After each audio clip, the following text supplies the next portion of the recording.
NCP এখনও আতুর ঘর থেকে বের হতে পারেনি। সংবাদসূত্র, ছবি, দৈনিক Janakantha. NSN report, ANB multimedia প্রতিবেদন। জামায়াতে ইসলামী ও জাতীয় নাগরিক পার্টিকে এনসিপি স্বাধীনতাবিরোধী ষড়যন্ত্রকারী শক্তি হিসেবে আখ্যা দিয়ে তাদের বিরুদ্ধে কটাক্ষ করে বিক্ষোভ মিছিল করেছে ফরিদপুরের আলফাডাঙ্গা উপজেলা বিএনপির একাংশ। বুধবার 17 জুলাই বিকেলে কেন্দ্রীয় কর্মসূচির অংশ হিসেবে আয়োজিত এই মিছিল থেকে বিএনপির ভারপ্রাপ্ত চেয়ারম্যান তারেক রহমানকে নিয়ে কুরুচিপূর্ণ মন্তব্যের প্রতিবাদ জানানো হয়। বিএনপি নেতাকর্মীরা মিছিল থেকে স্লোগান দেন, জামায়াত শিবির রাজাকার, এই মুহূর্তে বাংলা ছাড়, পাকিস্তানের দালালেরা হুঁশিয়ার, সাবধান।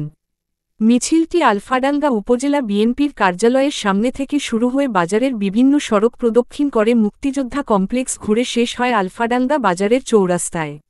মিছিল শেষে সংক্ষিপ্ত সমাবেশে কৃষক দলের সহ সভাপতি খন্দকার নাসিরুল ইসলাম বলেন, জামায়াত ও জাতীয় নাগরিক পার্টি এখনও আতুরঘরে পড়ে আছে। তারা ষড়যন্ত্র করে বিএনপিকে কলঙ্কিত করার চেষ্টা করছে। যারা তারেক রহমানকে কুরুচিপূর্ণ ভাষায় আক্রমণ করেছে, তারা স্বাধীনতাবিরোধী অপশক্তির অংশ। এ দেশের মাটিতে এদের জায়গা নেই। তিনি আরও বলেন, ঢাকার রাজপথে একজন ব্যবসায়ীকে হত্যা করে পরিস্থিতি উত্তপ্ত করে একটি মহল ফায়দা নিতে চাচ্ছে।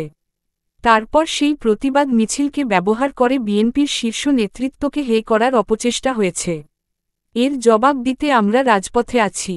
মিছিলে অংশ নেন উপজেলা বিএনপির সাবেক আহ্বায়ক আব্দুল মান্নান আব্বাস, সিনিয়র যুগ্ম আহ্বায়ক মনিরুজ্জামান মনির, যুগ্ম আহ্বায়ক আহমেদ আলী শিকদার, পৌর বিএনপির সাবেক সিনিয়র যুগ্ম আহ্বায়ক বাশারুল বারী, উপজেলা ছাত্রদলের সাবেক সভাপতি মিল্টন উদ্দোল, উপজেলা যুবদলের আহ্বায়ক মো. শাহীন মোল্লাসহ দলের অন্যান্য নেতৃবৃন্দ। উল্লেখ্য, 9 জুলাই রাজধানীর মিটফোর্ড হাসপাতালের সামনে প্রকাশ্য দিবালোকে চাঁদা না দেওয়ায় যুবদল নেতার নেতৃত্বে সোহাগ নামে এক ব্যবসায়ীকে পাথর দিয়ে থেতলে হত্যা করা হয়। ঘটনার প্রতিবাদে ঢাকার বিভিন্ন বিশ্ববিদ্যালয়ের ছাত্রছাত্রীরা বিক্ষোভ মিছিল করে। সেই মিছিল থেকে বিএনপির ভারপ্রাপ্ত চেয়ারম্যান তারেক রহমানকে নিয়ে কুরুচিপূর্ণ মন্তব্য করা হয় বলে অভিযোগ ওঠে। এরই প্রতিবাদে বিএনপি কেন্দ্রীয়ভাবে দেশব্যাপী কর্মসূচি ঘোষণা করে। আলফাডাঙ্গার এই মিছিল তারই অংশ বলে দাবি করে বিএনপির একাংশের নেতাকর্মীর। News of 69, ANB multimedia.